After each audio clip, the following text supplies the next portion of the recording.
We have a shortage of nurses around the country, maybe even internationally. There are not enough physicians to do care for patients, let alone this administrative work. There is just so much money that is spent in administration today. I think there's an estimate of like $260 billion spent on administrative waste in healthcare.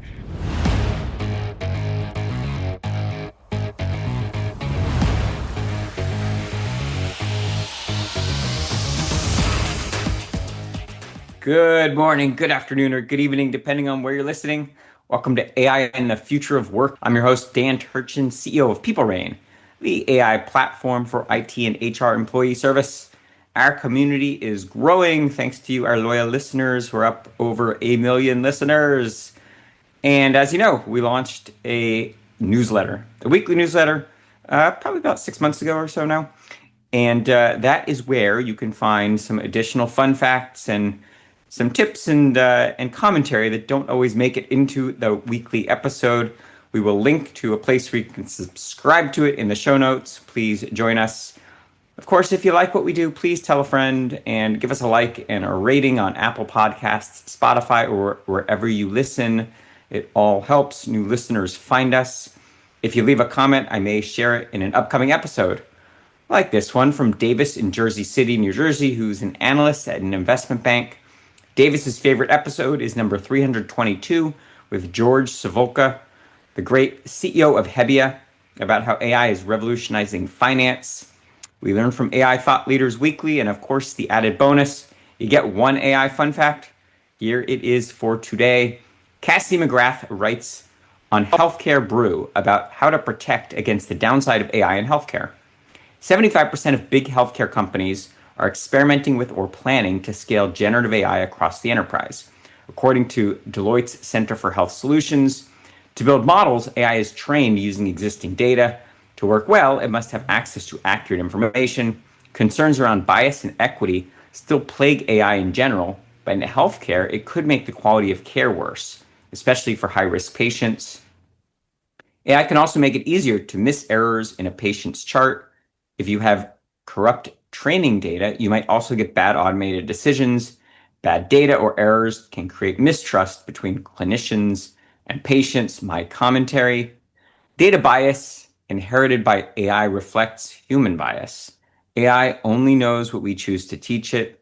Whether making life-changing decisions in healthcare or any other discipline, we must take responsibility for the integrity of the data and the outcome for the human who's being impacted. AI must be transparent, predictable, and configurable to be trustworthy.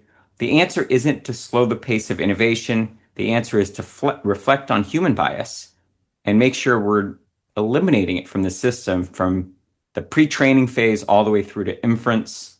As you all know who listen to this frequently, it's a passion topic of mine. We will continue to have more of this important dialogue in the future. But now shifting to this week's great conversation, today's guest is a serial entrepreneur who is at the forefront of AI in healthcare.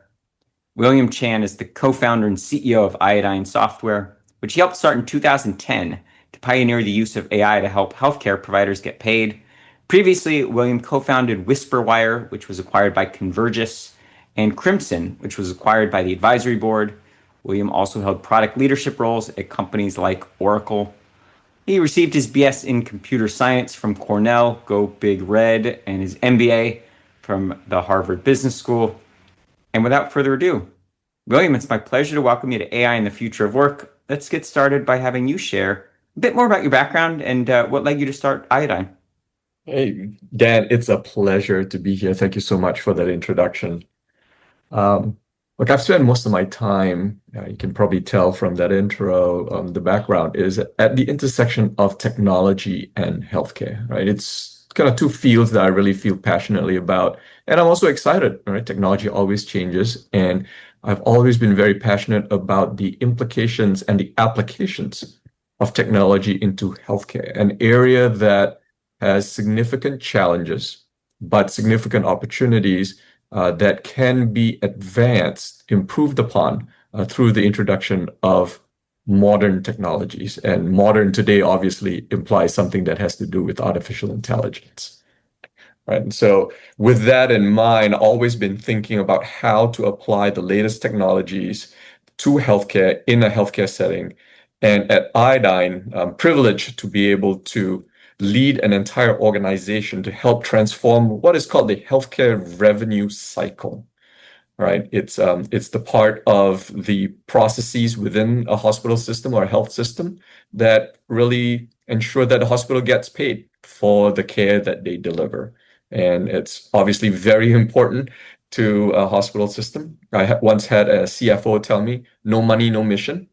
All right. Hospitals are mission driven, but they need to be able to deliver an admission by ensuring that they get paid. And so it's a very important area. I'm very passionate about wanting to improve the reimbursements to hospitals, and the use of technology, specifically AI, can transform that area of healthcare. So in the rest of the world, you consume a service or you buy a product, and the provider of that good or service gets paid, but it's a little bit more complicated in healthcare. Why is this a problem we're solving?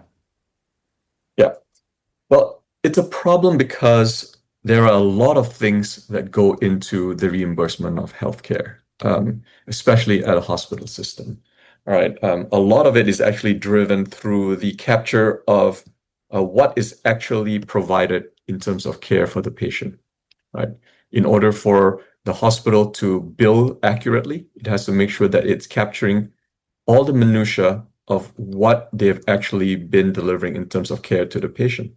So that means that they have to have accurate documentation, an accurate account of everything that's been going on with the patient, and that throughout the patient's journey in the hospital system. That account of that patient's journey, that the care that is delivered to that patient, is then used as the basis for reimbursement to the hospital.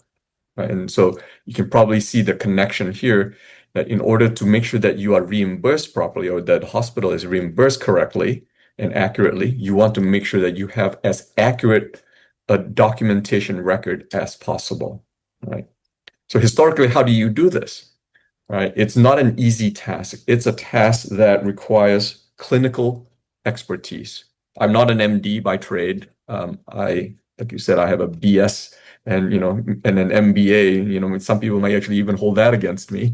But in order for you to ensure that the documentation is accurate, you have to understand the clinical background of this. Right? And so historically, hospitals have said, for us to do this, we have to go get the people with the clinical background for them to double check the work, basically. So they hired clinicians, nurses, and physicians to double check all of this work. In this day and age, that's not a scalable approach. We have a shortage of nurses around the country, maybe even internationally. There are not enough physicians to do care for patients, let alone this administrative work. And that's where technology comes into play. So in a capitalist economy, in theory, the market sets the price of goods and services by determining what the value they have, and there's a competitive environment. But gosh, just to the layperson, it's so opaque in healthcare. Like it's just as a patient, it's hard to know what you're being charged, and it certainly isn't correlated with the value of that service that's being provided. Just maybe talk to the audience through. I know it's the ABCs for you, but it's not for everyone else. How it works? How are the prices set for these medical services? Yeah. Well, prices, that is actually a much larger area with a lot of complexity, as you implied, Dan, right? In all of it. Iodine is very focused on ensuring that whatever the price is set between the provider, in this case the hospital, and the payer, the insurance company, those are contracts that are typically negotiated between the insurer and the provider, i.e. the hospital. It's Iodine's role to ensure that when it comes time to pay the hospital for the services delivered, for the care that has been delivered, that we are ensuring that the reimbursement is as accurate as it can be. based on the contracts, right? We want to make sure that if a patient comes into the hospital and the patient complains of a certain kind of chest pain, for example, right? That documentation about that patient's chest pain is as detailed as possible, as accurate as possible. That's key, right? We want to make sure that it's as accurate as possible. And then when it comes time to put the bill together, that accuracy of that documentation is captured in the bill so that the payer and even the patient can understand exactly what they were diagnosed with and the care that was actually delivered to them. So what you ideally want is that level of transparency, right, that you are able to deliver as a hospital system, both back to your patient, hey, here's what we did, and over to the payer, to the insurer, hey, here's what we did, and here's what we should be paid based on the contract we have with you. So every company is now a technology company. That's certainly a cliche. And every technology is now AI enhanced. That's also a cliche. And every industry is being disrupted in some way by AI. But I gotta say, with what Iodine does, I want to hear the AI use cases because Yeah. one could argue that this is a space where you want it to be 100% deterministic, and you want to eliminate bias and make sure there's 100% data security. Obviously, everything is PII, personally identifiable information. So, how do you think about introducing AI into a business where it could add a lot of risk as well? That's a really good question. And I think your quote from one of your listeners earlier really highlighted that issue. So I want to address both of these things. First off, I think AI truly is a game changer in healthcare across the spectrum. In Iodine's world, we believe that AI is a game changer with healthcare in the revenue cycle, right? As I mentioned, there are not enough people, clinicians, clinically oriented or clinically trained people to ensure that the documentation and the clinical record for the patient is captured as accurately as possible. You need technology in this day and age. You need artificial intelligence because AI is capable of providing that clinical focus that traditional technologies have not been able to do, right? AI is able to deliver on the review and the accuracy that you can't get because of the volume of data that is flowing through a hospital system today. You need technology. Humans, there aren't enough of them, and they cannot work 24/7 to do all of this reviews. So truly believe AI technology can transform the work, the administrative work that is required to ensure this process is as efficient as it can be. Now, the second part of your question, how do we make sure that AI is, if you will, responsible, right? I think maybe that's a good word for that. I think the key here is that we cannot let AI make decisions on its own. And certainly that's our belief here at Iodine, right? AI is here as an assistant. Here, AI is here as an augmentation tool. But I think the other key word here is it's a tool. It's not a replacement, right? So it provides recommendations. It highlights issues. It can give suggestions, but that's all it is. The human still has to take that information, and the human, the clinician in this case, has to then make the decision, ultimately leave the decision in the hands of a human, right? Especially in clinical care, right? Even in the administrative aspects of clinical care, leave it to the human. Provide all the information, provide as information and as detailed as possible, but it's up to the human to ultimately make that decision, right? So we want to ensure that is that is the continued focus of how we deploy AI in healthcare, even in healthcare administrative activities. So, what's the source of the data that makes those clinical records more accurate? Because I obviously, heads nodding violently with the vision of patients having more access or more transparency about what services were provided. But that data, is it coming from transcribing clinician conversations with patients. I mean, it gets into a lot of adjacent technologies. Just wondering Yes. where's iodine Yeah. fitting and where does the data come from? I think, the data is coming from a variety of sources. It's coming from an electronic medical record. Nowadays, it's coming from ambient vendors who are capturing a lot of the conversation as the patient and provider are conversing, right? So there's a lot of information, and that goes back to the heart of the problem. Information is coming from a variety of sources, right? And it's only technology that can kind of combine all of that information and make it into one consistent whole.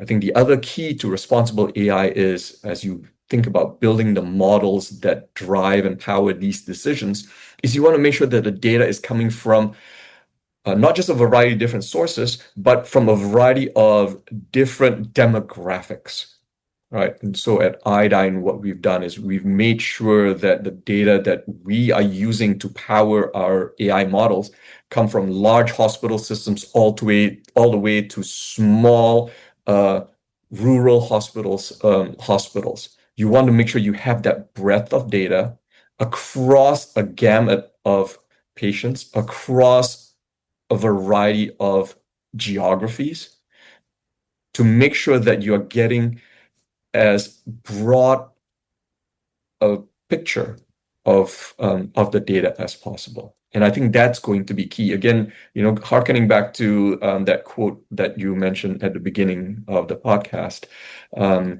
we need to make sure that all of that data is taken into account, and that will ensure reliability. That will minimize bias. The other second part I'll add to that is, having made a decision or a recommendation, it's incumbent on the AI to explain why it's doing so. And I think that's also a part of responsible AI, right? If I'm telling you to take an action, or I'm recommending that you, Dan, should take an action, Dr. Dan, I think I see this, you should look into that. Tell me why. You as Dr. Dan should say, hey, tell me why you think this is the best route to take. Tell me why you see this. Point me back to the record. Point me back to the areas that you see in the clinical data that say that this patient has this kind of a condition, that say that I'm missing this particular area. And I think the third part of all of this is interesting. I was just reading an article. I guess MIT Media Lab came up with a report here that said that with ChatGPT, the use of ChatGPT, the users are starting to be less critical about the decisions that AI is handing down to them. I think it's incumbent on the human to take everything with a grain of salt, or basically just continue to use your critical thinking, even in the face of AI decisions, right? That should not go away. Right? I think as a vendor, as a technology provider, it's important for me to deliver the responsible AI. And then as a user, it's important for the user to ensure that they're always thinking critically about the information they're getting from the AI. So you mentioned AI explainability, which is such a foundational principle of any use of AI, and specifically in healthcare. To me as a patient, it means whenever AI was used to augment or make a recommendation or somehow change an outcome that would have been done a different way previously, I should be aware of how the AI intervened. How do you make it transparent to the patient what was AI enhanced? Yeah. So first off, in Iodine's world, the information or the recommendations that we make are never available to the patient. They're primarily meant for a clinician administering the process of the patient care, right? So from that perspective, it's information that's probably not relevant directly to patient care, and patient probably doesn't find a whole lot of value in the recommendations that are made there. But generally, I would say that explainability is required regardless who your audience is going to be, right? And so we want to make sure that if I make a recommendation, right, we provide the summary of why that recommendation is made. There is a bunch of bullet points that say, hey, we saw this information. we think that a change might be warranted. All right, here is why we think this is the case. Here are the reasons. We're going to point you back to the electronic medical record. We're going to point you back to this piece of information and say that this is how we came to that conclusion, right? It's very important for us to surface that. And I think that's a bit of the challenge of using LLMs today. LLMs are very big and powerful, but nevertheless a very black box approach, right? You can't really get that information coming out of an LLM. And so with Iodine, we want to make sure that we are using a conglomeration of different kinds of AI technologies, from machine learning, NLP, neural networks, and LLMs and Gen AI, all to make sure that we are making the right decision or the right recommendation, and then ensuring that we can provide that level of explainability that we think we owe it to our users. That's a good explanation. So we had a guest on the show, a guy named Dr. Shiv Rao, who's the CEO of a company called Abridge. Yes. Doing quite well, providing technology, AI-based technology that listens in on the the patient-clinician interactions, and then helps the clinician be more present, in theory, improving the quality of care. And so I kind of challenged him with the question of, it can seem creepy and dystopian, to have, a third entity, the AI, listening in on a very private conversation. And that was kind of his explanation, is that it's a better outcome because the clinician can be more present. Given what you said, that the patient doesn't see the recommendations from Iodine Direct, how would you describe, maybe from the perspective of the patient, why it's a good thing to have Iodine AI kind of intercepting the information and maybe providing some recommendations? Yeah, I think it's the answer is probably going to be very similar to what Shiv mentioned to you, which is that it allows the physician to be more present with the patient, right? You can think of the technology that we're providing here as surveillance technology over the information that is being captured and collected about the patient, to ensure that nothing is missed by the clinician, nothing is missed by the clinical administrator, right? And so you give the patient, you give the provider, you give the administrator the confidence that all the information is being collected and considered to make sure that there is the absolute best outcome for the patient. There is the absolute best outcome for documenting what the patient's care was. And then ultimately to the hospital system, there is the absolute best outcome in terms of being reimbursed accurately. Right. So I think that's kind of how I would think about it. And presumably in the pre-iodine state, there's just massive gaps in what maybe is understood by the clinician, but never quite makes it into illegible, case notes, or there's just lots of opportunities for dense information to be dropped from the process. Is that kind of the thesis? You're absolutely right. That's absolutely right. Right. There's information that is flowing. Think about a hospital system as a never-ending, as long as the patient's there, as a never-ending source of data that is flowing about the patient. Vital signs are being flowed in about the patient, medication administration, right? The interaction between the patient and the physician, all of that is being brought in all the time. There's just a ton of information that is flowing. How does the physician, how does the administrator get a full picture of everything that is going on? Because this information doesn't flow only when the physician and the patient are engaged. It's flowing all the time. It's a 24/7 flow of information. How do you ensure that there is someone that's watching over all of this information, ensuring that the issues are being identified when they pop up, right? And that's, I think, the best way to think about this.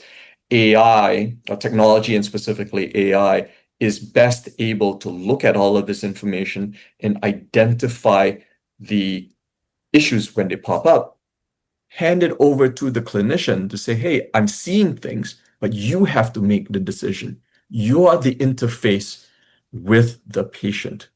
I'm not going to do that. AI is not going to do that.